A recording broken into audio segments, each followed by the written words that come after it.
New update 8 months later, AITAH if I call off my engagement because of a comment my fiance made about my late wife? Original post, October 13th, 2023. For some background info, I, 43M, have 2 children with my late wife Kayla. Sam, 21M, and Liz, 16F. All fake names. Kayla passed away when our kids were 15 and 10. I won't give specifics about how she passed, but she was struck by a drunk driver when she was on her way home from work. She really was the love of my life, and to say that her passing hit our family hard would be an understatement. I promised myself that if I got back into the dating game, I wouldn't date anyone for at least a couple years for the sake of my kids. 3 years after my wife's passing, I met my now fiance. We'll call her Amanda. Things went slow and I didn't introduce her to my kids until we had been dating for about a year at that point. Now we've been together for 3 years and are engaged. Amanda and my kids have always had a good relationship. Neither of my kids are super close to her, but they have always been friendly and welcoming to her. And Amanda has never overstepped any boundaries my kids have, like trying to replace their mother.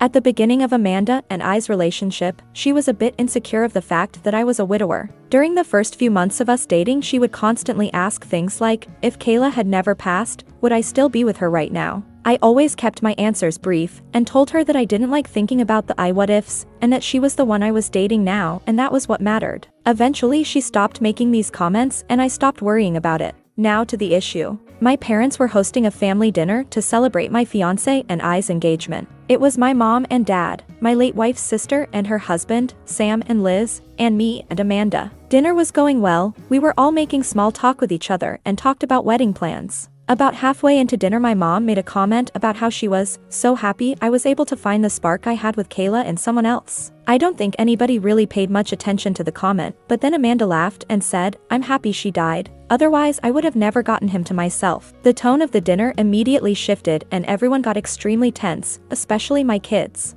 Amanda noticed the shift and started awkwardly laughing like she was trying to play her comment off as a joke. I was honestly just frozen as that was the first time she had made a comment like that. My kids looked disgusted and Liz got up and walked out to the car. Sam waited a bit longer like he wanted me to say something, but I was still in shock about what Amanda had said. To make a long story about the dinner short, the dinner was kind of ruined, so I said my goodbyes to everyone, grabbed my fiance and we all drove home. My daughter hasn't spoken to me or Amanda since and it's been 3 days. I got tired of it and pulled my son aside to ask him what I should do. He said something along the lines of, I'm a grown man and don't care who another grown man marries, but I don't want a woman who speaks like that about our mother around my sister. Sam's comment stuck with me and now I'm considering calling off the engagement entirely. She's never made comments like this before, but I'm worried if I let it slide this one time, it will become more frequent and it will affect my daughter. I need some advice from outside perspectives and just want to do right by my kids. AITAH if I called off the engagement because of the comment she made? Edit.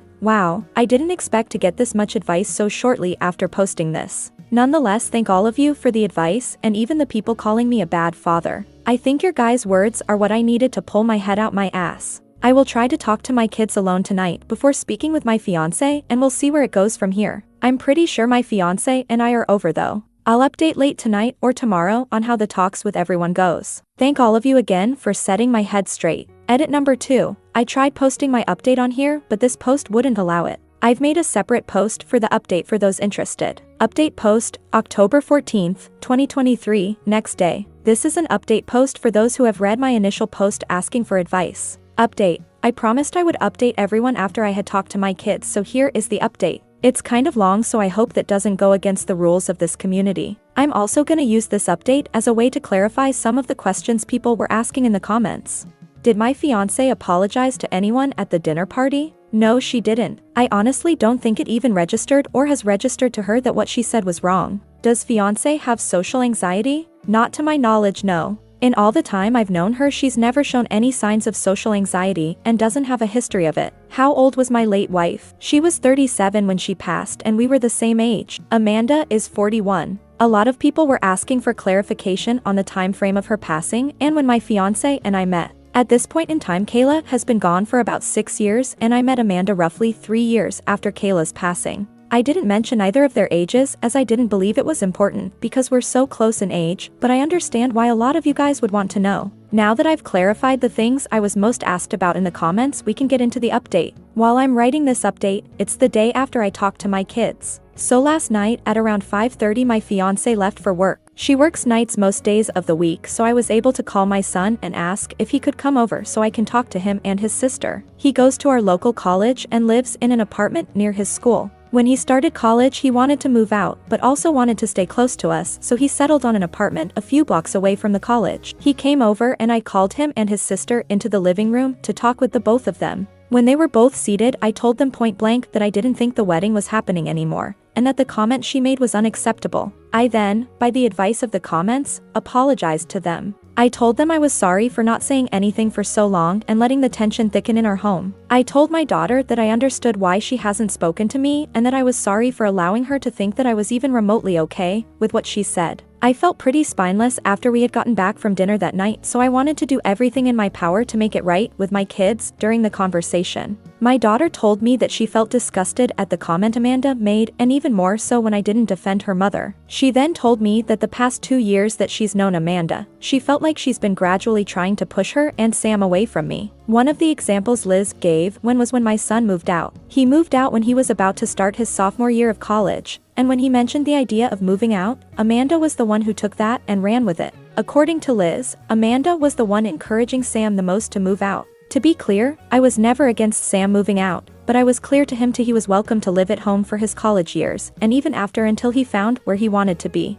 I asked Sam if he felt pushed out by Amanda, and if that's why he moved out. He said he hadn't felt pushed out before he told everyone he wanted to move, but after he put it out there my fiance kept pushing for him to move out. Liz cut in and said that every time she brings up college, Amanda keeps encouraging her to go out of state. Liz doesn't plan on going out of state, and she's been open about wanting to go to the college Sam is attending right now. Liz said she feels like Amanda is waiting till she graduates high school and goes to college so she can move out. A lot of the comments were right about the subtle comments eventually turning into Amanda wanting my kids pushed away from me. Liz said that she was scared that by the time I eventually noticed the way Amanda was acting, too big of a wedge would have already been driven between me and them. I told my kids that I'm sorry it's taken me this long to notice, and that I was also sorry they've been walking on eggshells for so long. I hugged my kids and told them no matter what, they are my top priority, not Amanda or anybody else. A lot of comments pointed out that even though my son is grown, he still needs his father, and I made sure to let my son know that I will always be there for him and his sister even when they are well grown. The entire conversation lasted about 2 hours. We covered a lot of the bases we wanted to, and it got emotional on all sides.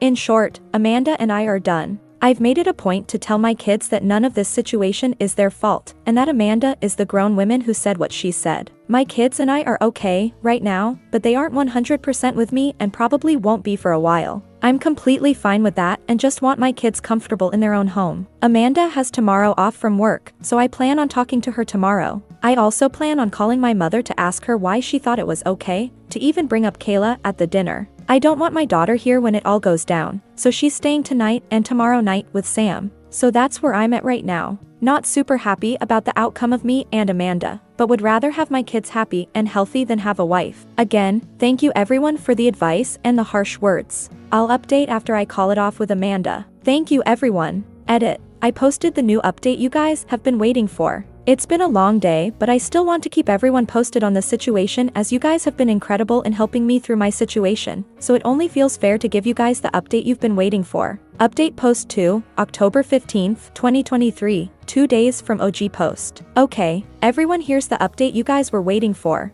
Again, this is a long post, even longer than the last update, and I suggest reading my previous posts if you haven't for the context of this situation. So where we last left off is my kids and I talked, made up, and my daughter is staying with her brother so she doesn't get caught up in what was about to happen with my now ex-fiance. Before the hard part of the day, breaking it off with Amanda, I made a call to my mom to let her know of the situation. A lot of the comments told me to not bash my mom for the comment she made. Now thinking back on the situation with a clear mind, the comment my mother made towards Amanda was most definitely a compliment towards her, and that was confirmed in the call I had with her. My mother, bless her heart, felt extremely guilty for the entire situation. She fully believed the situation all stemmed from her one comment. I assured her that none of the situation was her fault and that I've never blamed her one bit for any of this. We talked a bit more before I let her go. The call ended at about 9:15 a.m. and I was left waiting for Amanda to wake up. She woke up at around 10:30 a.m. and I didn't want to ambush her straight after she woke up, so I waited until about 11:10 a.m. to sit her down and talk.